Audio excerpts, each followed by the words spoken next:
second movie in, they already kind of undoing the goodwill they built with the first movie.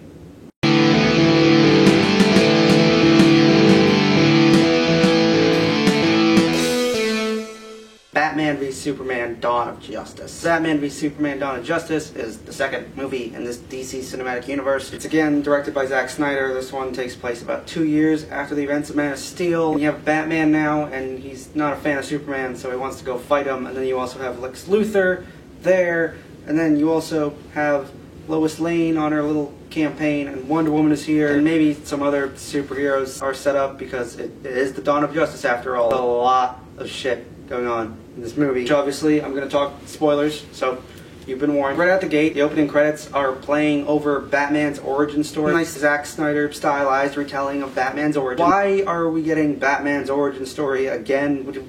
We know who Batman is. At a certain point, it's going to feel repetitive. Like if Matt Reeves shows Batman's origin in his new Batman movie, I'm walking out of the theater. I'm going to get out of my seat and leave the movie, because we know who Batman is. We don't need to see his origin anymore. After that, we cut to the Battle of Metropolis at the end of Man of Steel. Batman was there in Metropolis on that day. He lost one of his buddies, but it's really cool. Like, you see edits that people have put together of Bruce Wayne in Metropolis and like Superman's side in Man of Steel. They're very in sync with each other. Like down to Zod frying that building in half with his laser eyes. So the Wayne Tower in Metropolis ultimately collapses. Bruce Wayne just hauls ass to try to save people, because that's what Batman would do in that situation. And he sees Superman and Zod falling from space with the debris of his satellite, and he looks up at Superman, and not only is he pissed because he destroyed his satellite, but he's also pissed because Superman is bad news, but it's mostly because of the satellite. So we cut to 2 years later, and it's pretty much Superman going around, still being Superman. There's a nice little montage in the middle of the movie with him like doing Superman things. I do like that montage. A bunch of these news people kind of offering up their 2 cents. Neil deGrasse Tyson is in that scene, and he says, "We go back to this time where we thought the sun revolved around the earth." Copernicus says, "No, that's not the case. We thought the earth was flat.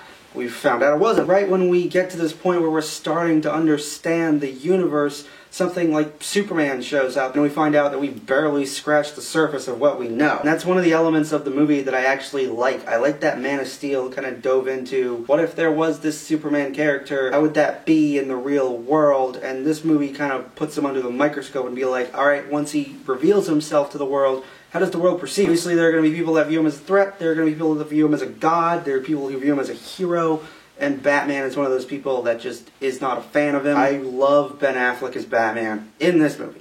We'll talk about Ben Affleck later on in Justice League. Yeah, why he wants to go after Superman, talking with Alfred. He wants to get his hand on Lex Luthor's kryptonite. That sounds suggestive. It's not what I mean. Alfred's like, you're gonna go to war. And Bruce Wayne's like, he brought the war to us. How many people died? If we believe that there is a 1% chance that he is our enemy, we have to take it as an absolute certainty. Ben Affleck and Jeremy Irons as Alfred are some of the better elements of this movie. The Batman side of this movie is really good. I really like it. And Henry Cavill does good as Superman. Apparently he has like less lines in this movie than Spider-Man did in Captain America Civil War. I don't know how true that is, because I've never actually counted for myself because I'm not a fucking weirdo. It does feel like Superman's kind of getting the sideline. It doesn't feel like the true Superman sequel that we always thought it was supposed to be. Like Batman, Justice League sort of things. Not really a lot of Superman, which is kind of disappointing, because I feel like Zack Snyder was queuing up for a really good Superman sequel, and then just decided to completely scrap that to set up a Justice League movie in a completely rushed fashion. I'm going to talk about Jesse Eisenberg as Lex Luthor. I don't hate him as much as other people say I'm supposed to. There are better people that you could have had as Lex Luthor, but for what he's got to work with, I actually think Jesse Eisenberg is fine in this movie. I like the scene when him and Superman are on the roof. I had to realize long ago that if God is all-powerful, it cannot be all good, and if he's all good, he cannot be all-powerful. Really, most of my problems stem from the fact that 3 years before this movie came out, between Man of Steel and this movie, I was very vocal of the fact that, well, Superman did cause a lot of destruction in Man of Steel. He's going to have to answer for that. He's going to have to atone for that. That's what Senator Helen Hunt and the whole Congress thing is going to be. That's going to be him having to be put in check, him having to deal with the repercussions of his actions in the first place. Now, it turns out he's on trial because apparently the Senate committee wants to figure out why he killed these guys in Africa that are riddled with bullets. In the Ultimate Edition, it clears it up.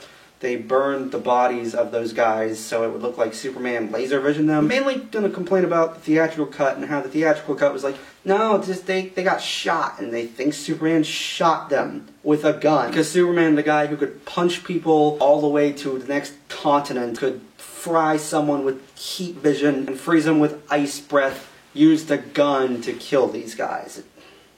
What? And even though the Ultimate Edition clears that up, I feel like the whole Senate subcommittee hearing was an element that just could have been taken out of this movie. And by cutting out that, you're also cutting out the Africa scene, which then leads to cutting out Lois Lane's subplot with finding out where this bullet came from. Focusing up, you're taking some elements out, elements that don't need to be in this movie. I feel like that leads to more unanswered things that are both not answered in the theatrical and Ultimate Edition would have actually been focused more on. Like the whole thing with Batman having these nightmares, he's seeing Apocalypse, he's seeing these parademons flying in, that's never touched on. Maybe they were saving that for Justice League. But again, we'll complain about Justice League when we get to reviewing Justice. Batman has this nightmare of Apocalypse, he has this nightmare of Superman working with parademons, this Superman SWAT team that basically executes all these people. He wakes up from that dream to find the Flash there in his lab saying, Bruce, you were right about him, it's Lois Lane, she's the key, you have to find us before it's too late. And he wakes up again, so he had a dream within a dream, I guess. Whatever. So anyway, with all that, well, let's finally talk about the Superman fight. Batman v Superman, part of Batman v Superman is really cool. I really love the fight. How they get about fighting is something that I'm not a fan of. I'm not a fan of the fact that Lex Luthor kidnaps Martha Kent and he says, you're going to go over to Gotham, beat the piss out of Batman, or I'm going to kill your mom. So it's pretty much Batman fighting Superman, Superman having to get into this fight that he doesn't even want to be in. Just not a fan of the way the fight comes about. It doesn't mean the fight itself isn't cool. Batman keeps gassing him with these kryptonite gas bombs. I like when they're fighting in the warehouse, Batman keeps punching him, and he realizes the kryptonite's wearing off, and he just kind of backs up a little bit. He's like, okay, I might have fucked up a bit there. And then Batman uses another kryptonite grenade, and he smashes a sink on Superman's face. And he throws him like a 3-story drop off of a banister. And he gets his kryptonite spear. He finally has Superman dead to rights. Like, I bet your parents taught you meant something. You're here for a reason. My parents taught me a completely different lesson, dying in a gutter. Superman says, you're letting him kill Martha, and what kind of reviewer would I be if I didn't talk about Martha? It's like, you're letting him kill Martha, and Batman stops, like, mid-swing. He's like, why did you say that name? Why did you say that name? And then Amy Adams runs in just in time, and she's like, that's his mom's name, chill out, guy. And he's like, oh.